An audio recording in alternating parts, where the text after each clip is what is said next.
السلام علیکم دوستوں، امید کرتا ہوں کہ آپ سب ٹھیک ٹھاک ہوں گے۔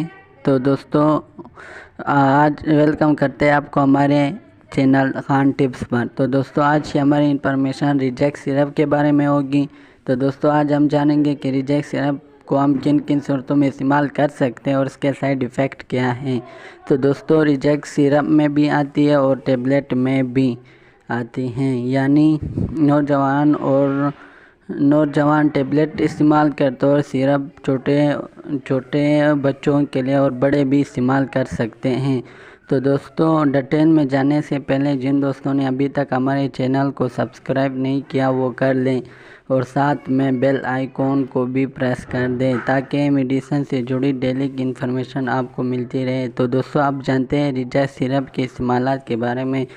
دوستوں، ریجیکٹ سرپ الرجی کے لیے استعمال کی جاتی ہیں۔ ہر طرح کی الرجی، یعنی کہ کچھ لوگوں میں موسم کی تبدیلی سے الرجی ہوتی ہے تو اس کے لیے یہ بہت مفید ہے اور وہ لوگ اس کو استعمال کر سکتے ہیں۔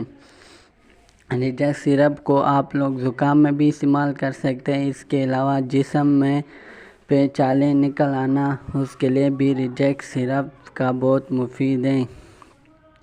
بعض دوسری بیماری، یعنی آنکھوں سے پانی آنا اور ناک سے پانی آنا، اس کے لیے بھی ریجیکٹ سرپ بہت مفید ہے۔ اس کے علاوہ ریجیکٹ سرپ کو آپ گلے میں خارش ہونا یا کھانسی، اس کے لیے بھی ریجیکٹ سرپ استعمال کر سکتے ہیں۔ بعض اوقات جسم میں سرخ دانے بن جاتے ہیں تو اس کے لیے بھی ریجیکٹ سرپ بہت مفید ہیں۔ تو دوستوں، یہ تھے اس کے استعمالات۔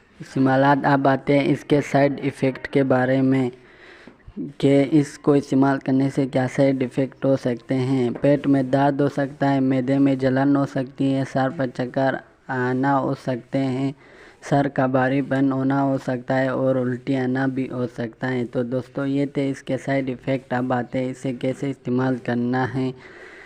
بڑے عمر یعنی نوجوان دن میں 3 مرتبہ 2 چائے کے چمچ اور چھوٹے بچے دن میں 1 چائے کی چمچ 3 مرتبہ استعمال کریں۔ دوستوں، یہ تھے اس کے استعمالات۔ اب آتے ہیں کہ کون کون اس کو استعمال نہیں کر سکتے۔ حامل، یعنی جس عورت کو حمل وہ اس کو استعمال نہ کرے، یہ اس کے لیے ممنوع نہیں۔ تو دوستوں، یہ تھے اس سرپ کے استعمالات اور سائیڈ ایفیکٹ۔ تو اس سے ہماری انفارمیشن کا اینڈ ہوتا ہے۔ اگر ویڈیو اچھی لگی ہو تو ہمارے چینل کو سبسکرائب کرو اور ساتھ میں ایک اچھا کمنٹ بھی ضرور کیجیے۔ شکریہ۔